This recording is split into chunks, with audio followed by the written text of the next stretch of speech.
ನಮಸ್ಕಾರ. ಕರ್ನಾಟಕದ ಬಂಧುಗಳಿಗೆ ಈಗಾಗಲೇ 9ನೇ ಕಂತಿನ ಹಣವನ್ನು ಪಡೆದುಕೊಂಡಿರುವ ಮಹಿಳೆಯರಿಗೆ 10ನೇ 11ನೇ ಕಂತಿನ ಹಣಕ್ಕಾಗಿ ಪಡೆಯಲು ಸಿದ್ಧರಾಗಿರುವ ಮಹಿಳಾ ಮತ್ತು ಮಕ್ಕಳ ಕಲ್ಯಾಣ ಅಭಿವೃದ್ಧಿ ಇಲಾಖೆಯಿಂದ ಒಂದೆರಡು ಅಪ್ಡೇಟ್ಗಳನ್ನು ಬಂದಿವೆ. ಆದ ಕಾರಣ ಈಗಾಗಲೇ 10ನೇ ಕಂತಿನ ಹಣವನ್ನು ರಿಲೀಸ್ ಮಾಡಿದ್ದಾರೆ. 11ನೇ ಕಂತಿನ ಹಣವನ್ನು ಕೂಡ ಇನ್ನು ಯಾವ ಜಿಲ್ಲೆಗಳಿಗೆ ರಿಲೀಸ್ ಮಾಡಬೇಕು ಮತ್ತು 10ನೇ ಕಂತಿನ ಹಣವನ್ನು ಕರ್ನಾಟಕದ 31 ಜಿಲ್ಲೆಗಳಿಗೆ ಬಂದಿದೆಯಾ ಅಥವಾ ಇಲ್ವಾ, ಎಷ್ಟು ರೂಪಾಯಿ ಹಣವನ್ನು ಬಂದಿದೆ ಅಂತ ಈ ವಿಡಿಯೋದಲ್ಲಿ ನಿಮಗೆ ಪೂರ್ತಿಯಾಗಿ ಮಾಹಿತಿಯನ್ನು ತಿಳಿಸ್ಕೊಡ್ತಾ ಇದ್ದೀನಿ. ಅದಕ್ಕಿಂತ ಮುಂಚೆ ನೀವು ಚಾನಲ್ಗೆ ಸಬ್ಸ್ಕ್ರೈಬ್ ಮಾಡಿಲ್ಲ ಅಂದ್ರೆ ಸಬ್ಸ್ಕ್ರೈಬ್ ಮಾಡಿ ಮತ್ತು ಪಕ್ಕದಲ್ಲಿರೋ ಬೆಲ್ ಐಕಾನ್ ಕೂಡ ಕ್ಲಿಕ್ ಮಾಡಿ. ವಿಡಿಯೋನ ಪೂರ್ತಿಯಾಗಿ ನೋಡಿ, ನಿಮಗೆ ಮಾಹಿತಿಯನ್ನು ಅರ್ಥವಾಗುತ್ತದೆ. ಅದಕ್ಕೆ ಸ್ನೇಹಿತರೆ ನೋಡಿ, ಈಗಾಗಲೇ ಗೃಹಲಕ್ಷ್ಮಿಯ 10ನೇ ಕಂತಿನ ಹಣ 2,000 ರೂಪಾಯಿ ಹಣವನ್ನು ಕರ್ನಾಟಕದಲ್ಲಿ ಬರುವ 31 ಜಿಲ್ಲೆಗಳಿಗೆ ಬಿಡುಗಡೆಯಾಗಿದೆ. ಆದರೆ ಪ್ರತಿಯೊಬ್ಬ ಮಹಿಳೆಯರಿಗೆ ಇನ್ನೂ ಅವರ ಬ್ಯಾಂಕ್ ಖಾತೆಗೆ ಗೃಹಲಕ್ಷ್ಮಿಯ 10ನೇ ಕಂತಿನ ಹಣವನ್ನು ಬಂದಿಲ್ಲ.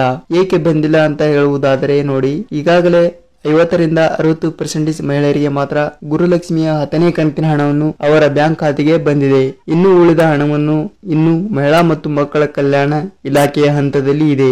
ಆ ಹಣವನ್ನು ಇನ್ನು ಅವರ ಖಾತೆಗೆ ಬರಬೇಕಾದರೆ ಇನ್ನೂ ಒಂದು 4ರಿಂದ 5 ದಿನಗಳ ಕಾಲ ವೇಟ್ ಮಾಡಬೇಕಾಗುತ್ತದೆ. ಆದ ಕಾರಣ ನಿಮಗೆ 9ನೇ ಕಂತಿನ ಹಣವನ್ನು ಬಂದಿದ್ದರೆ ನೀವು ಯಾವುದೇ ರೀತಿಯ ಟೆನ್ಷನ್ ತೆಗೆದುಕೊಳ್ಳಬೇಡಿ. ಏಕೆಂದರೆ ನಿಮಗೆ 10ನೇ ಕಂತಿನ ಹಣವನ್ನು ಕೂಡ ನಿಮ್ಮ ಖಾತೆಗೆ ಬರಲು ಸಿದ್ಧವಾಗಿರುತ್ತದೆ. 10ನೇ ಕಂತಿನ ಹಣವನ್ನು ಬಂದವರು ನೋಡಿ, ನಿಮ್ಮ ಮನೆಯ ಪಕ್ಕದಲ್ಲಿ ಗೃಹಲಕ್ಷ್ಮಿ ಮಹಿಳೆಯರಿಗೆ ಕೇಳಿ, ನಿಮಗೆ 10ನೇ ಕಂತಿನ ಹಣವನ್ನು ಬಂದಿದೆಯಾ ಇಲ್ವಾ ಅಂತ.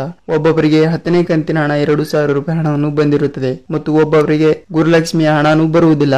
ಈಗಾಗಲೇ ಹೇಳಿರುವ ಹಾಗೆ ಗೃಹಲಕ್ಷ್ಮಿ ಪೆಂಡಿಂಗ್ ಹಣ ಒಬ್ಬರಿಗೆ 7ನೇ ಕಂತಿನ ಹಣ ಬಂದಿರಲ್ಲ, 8ನೇ ಕಂತಿನ ಹಣ ಬಂದಿರಲ್ಲ, 9ನೇ ಕಂತಿನ ಹಣ ಬಂದಿರಲ್ಲ. ಅವರಿಗೂ ಕೂಡ ಯಾವಾಗ ಬರುತ್ತದೆ, ಅವರಿಗೂ ಕೂಡ ಟೋಟಲ್ ಆಗಿ ಈಗಾಗಲೇ ಲೋಕಸಭಾ ಚುನಾವಣೆಯನ್ನು ಮುಗಿದಿವೆ. ಆದ ಕಾರಣ ನಿಮಗೆ 10ನೇ ತಾರೀಕಿಗೆ ಮೇ 10ನೇ ತಾರೀಕಿಗೆ ನಿಮ್ಮ ಖಾತೆಗೆ ಗೃಹಲಕ್ಷ್ಮಿಯ 10ನೇ ಕಂತಿನ ಹಣ 2,000 ರೂಪಾಯಿ ಮತ್ತು ಪೆಂಡಿಂಗ್ ಹಣ ಯಾರಿಗೆ ಬಂದಿಲ್ಲವೋ ಅವರಿಗೂ ಕೂಡ 4,000 ರೂಪಾಯಿ ಮತ್ತು ಒಬ್ಬೊಬ್ಬರಿಗೆ 6,000 ರೂಪಾಯಿ ಹೀಗೆ ಜಮಾವಣೆ ಆಗಲು ತಯಾರಾಗಿದೆ.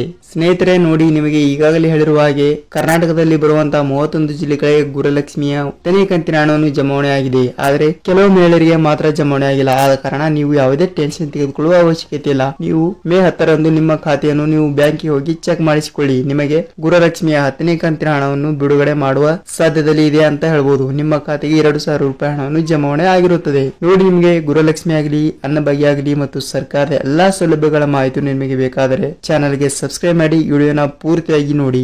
ಒಂದೇ ಒಂದು ಲೈಕ್ ಮಾಡಿ, ಏಕೆಂದ್ರೆ ನಿಮ್ಮ ಒಂದು ಲೈಕ್ ನಮ್ಮ ಚಾನಲ್ಗೆ ಬಹಳಷ್ಟು ಹೆಲ್ಪ್ ಆಗಿರುತ್ತದೆ. ವಿಡಿಯೋನ ಪೂರ್ತಿಯಾಗಿ ನೋಡಿದಕ್ಕೆ ಧನ್ಯವಾದಗಳು. ಮತ್ತೆ ಮುಂದಿನ ವಿಡಿಯೋದಲ್ಲಿ ಭೇಟಿಯಾಗೋಣ ಸ್ನೇಹಿತರೆ. ನಮಸ್ಕಾರ.